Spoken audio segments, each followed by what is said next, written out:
Hello everyone, I am Poonam और मेरा selection Central Bank of India में as an assistant manager in IT हुआ है और इसमें मेरी सेकेंड रैंक आई है।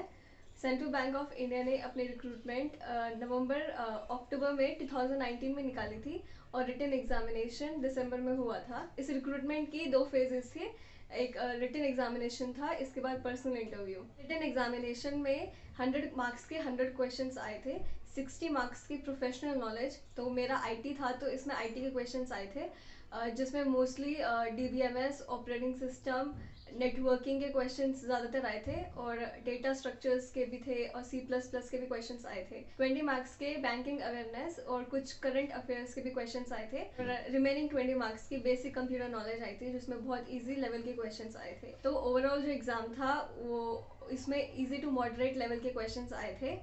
इस वक्त मैं एसपी शर्मा क्लासेस में सर से कोचिंग ले रही थी और रिक्रूटमेंट का भी मेरे को सर से पता चला था। जो एग्ज़ाम था उसमें बेसिक लेवल के क्वेश्चंस आए थे और जो क्लासेस में कॉन्सेप्ट्स बहुत अच्छे से क्लियर हो रहे थे। मेरे सर बहुत अच्छे से डिटेल में हर टॉपिक पढ़ाते हैं, बहुत अच्छे से समझ में आ जाता है। और सर एक बुक प्रोवाइड करते हैं, इसमें एमसीक्यू के क्वेश्चंस होते हैं, सीएस क्रैकर, जिसमें हर टॉपिक के एमसीक्यू के क्वेश्चंस होते हैं। तो अच्छे से क्वेश्चंस की प्रैक्टिस हो जाती है, जो बहुत ज़रूरी होता है। उस वक्त कॉन्सेप्ट्स भी बहुत अच्छे से क्लियर हो गए थे और कॉन्फिडेंस भी आ गया था। And I am very grateful to sir कि मैंने उस वक्त सर से क्लासेस ली। तो रिटन एग्जामिनेशन के बाद पर्सनल इंटरव्यू था, जिसमें 5 मेंबर्स थे और इंटरव्यू अराउंड 10 to 15 मिनट्स का था। उसमें भी बहुत बेसिक क्वेश्चंस पूछे थे, आईटी के जैसे ऑपरेटिंग सिस्टम और नेटवर्किंग के क्वेश्चंस पूछे थे और बेसिक बैंकिंग टर्म्स पूछी थी और मेरे फाइनल कॉलेज प्रोजेक्ट के बारे में पूछा था।